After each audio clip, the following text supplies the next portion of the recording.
দুধ কিনছে, কতখানি কিনছ? 1.5 কেজি দুধ কিনছে।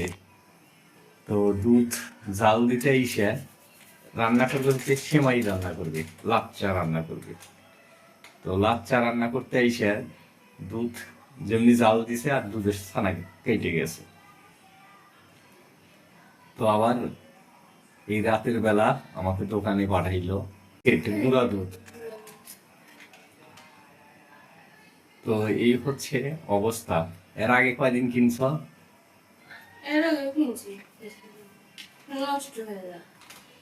এখন যেদিন নেয় জাল করছে কিছু হয় নাই, কিন্তু কয়দিন হলো? 4 দিন পরে আবার জাল করছে আজকে লাচ্চা রান্না করার জন্য। তো কেটে গেছে। পানি দিছ? অতটুকু পানি? এই জন্য 3টে নিয়েছিলাম। আরো পানি দেওয়া লাগবে।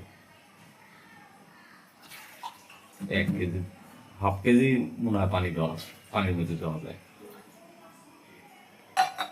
তো এখন পানি জাল হচ্ছে, পানি ফুটিয়ে নিয়ে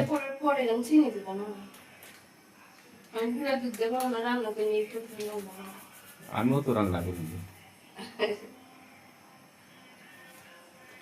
আসলে এখানে আমি বুঝলাম না সমস্যাটা ট্যাপের পানির নাকি দুধের মধ্যেই সমস্যা নাকি ফ্রিজের সমস্যা হলো। কারণ ফ্রিজে 4 দিন রাখা হয়েছিল, মানে এর আগেও তো এই সমস্যাই হয়েছিল, মানে ছানা কেটে যায় আর কি। গরম জাল যখন দেয় তখন ছানা কেটে যায়। তো লাচ্চা রান্না হচ্ছে, মানে রুটি দিয়ে অনেক সময় সকালে খাইতে ভালো লাগে, তার দিয়ে রাখতে হয় কেসি না ছিল, তার জন্য ভেঙে যায় তখন দিল হালকা গরম পানিতে দেওয়া, বেশি গরম পানির মধ্যে দিলে দোলা পাবে। দেও টুকরো করে থাকে 10 গ্রাম করে আছে। আগে আমরা দেখছি ওই বাঁশে দিয়ে লাকড়ি দিয়ে রান্না করছে।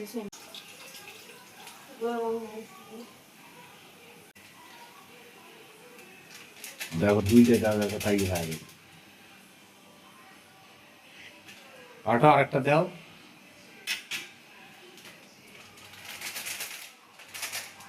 পানির কালার আর দুধের কালার একই হয়ে গেল।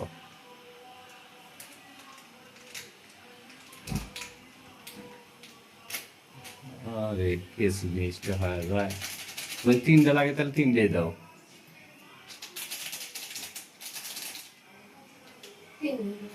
3টে দিবে? 3টে দিলে আমার ভালো হতো। দেখছ বলম রেসিপি কিন্তু কমায় দাও। 2টো দিলে আমার ঠিক আছে। তখন আমি কইলাম না।